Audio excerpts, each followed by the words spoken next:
तोता, मैना और चील की कहानी। एक बहुत बड़ा जंगल था।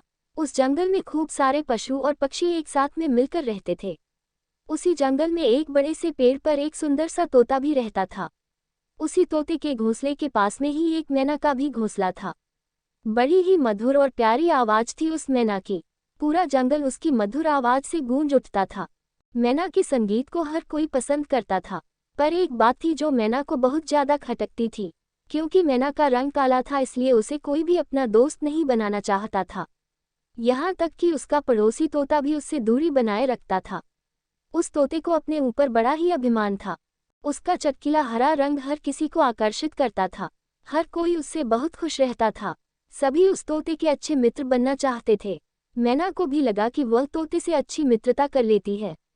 जैसे ही मैना तोते से मित्रता करने पहुंची, उस तोते ने मित्रता करने से इनकार कर दिया।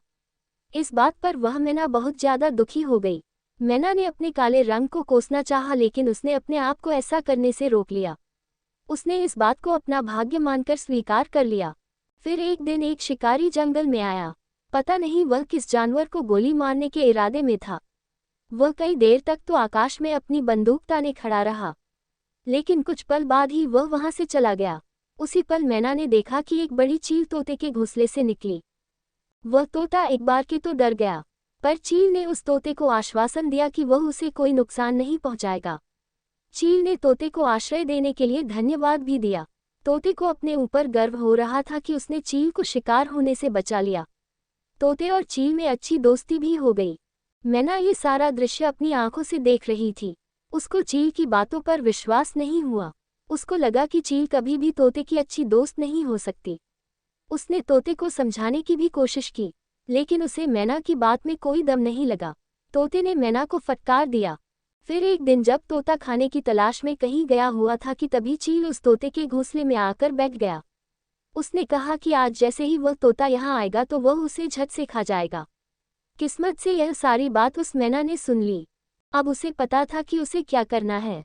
फिर थोड़ी देर बाद में जब तोता अपने घर लौटा तो उसने देखा कि चील उसके घोंसले में बैठी थी। क्योंकि तोता अपने साथ खाना लाया था, इसलिए उसने चील से साथ खाने का आग्रह किया। लेकिन चील ने पलटकर जवाब दिया कि वह खाना नहीं बल्कि तोते को ही खाएगा। इस बात पर तोता घबरा गया।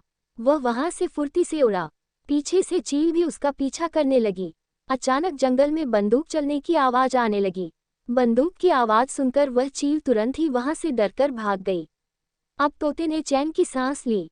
उसने शिकारी को देखने के लिए नजरें इधर उधर घुमाई, लेकिन उसे कोई नहीं दिखा। उसको फिर से गोली की आवाज सुनाई दी।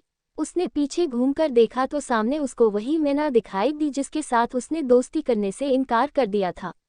उसे इस बात पर यकीन नहीं हुआ कि बंदूक की आवाज वह मैना ही निकाल रही थी।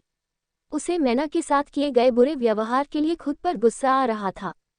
मैना ने तोते से कहा कि उसने चील की सारी बात सुन ली थी।